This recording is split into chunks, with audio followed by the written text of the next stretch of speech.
The Arctic changes have influences that go beyond the Arctic itself and will particularly affect the North Atlantic and possibly even the ocean as a whole.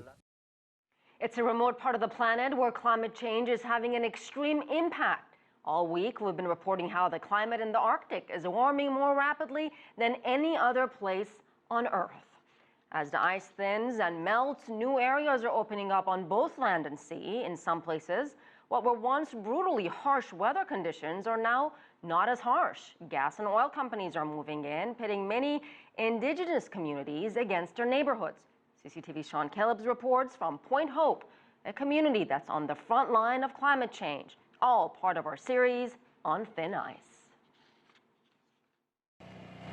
For the better part of a decade, there has been a battle for the future of this sleepy native Alaskan village tucked away in the far northwestern coastal area of the state. Climate change is having a big impact on Point Hope.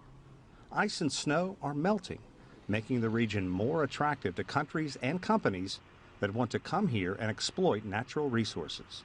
Oil industry is coming through here, and it's going to happen whether we like it or not.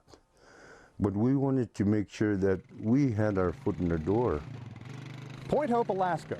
Population roughly 900. There are no roads leading to this small village. The only way in and out is by aircraft. Employment opportunities here are few and far between. So in an effort to generate some revenue, the town is looking to cut a deal for offshore oil and gas exploration, even if that means it's a direct threat to their way of life. Point Hope has been split by people here supporting the drilling and those adamantly opposed, fearing it will destroy the environment and centuries of rich cultural history. This is our hunting trail right here.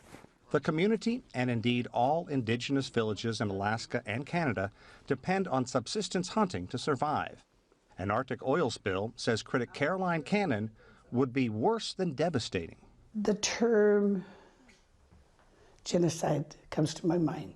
For years, Cannon spearheaded a lawsuit to keep Shell Oil from drilling in U.S. federal waters off the coast of Point Hope. In 2012, she was one of the recipients of the Goldman Environmental Prize, largely considered the Nobel of the environment. There's no technology, there's no proven technology that they can clean an oil spill. Earlier this year, the lawsuit was dropped. While Shell won the fight, in every other way, it lost the war. Surprising Point Hope and the oil industry, announcing plans to pull out of Arctic drilling after 8 years and spending billions of dollars. Shell Oil said an initial test for oil and gas was disappointing, and Shell will now cease further exploration activity in offshore Alaska for the foreseeable future. While many environmentalists cheered the decision, Rex Rock Jr., a young leader here, is frustrated with townspeople who want better services, roads, schools and such, but don't think of where that cash comes from. It's kind of tough for them to say we want this, but we don't want that to come in. You can't have it one or the other. You have to accept certain things. People here are well aware that oil prices are deflated. There's no way Shell could make money drilling in this harsh, unforgiving environment with oil at around $45 a barrel. But prices change, and a sharp uptick could bring Shell and others back. The oil giant said in a statement, Shell continues to see important exploration potential in the basin, and the area is likely to be of strategic importance to Alaska and the U.S.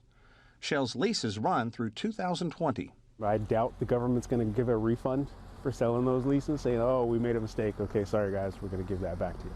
So the final fight for this pristine and changing landscape could well be on the horizon. Callebs, CCTV, Point Hope, Alaska.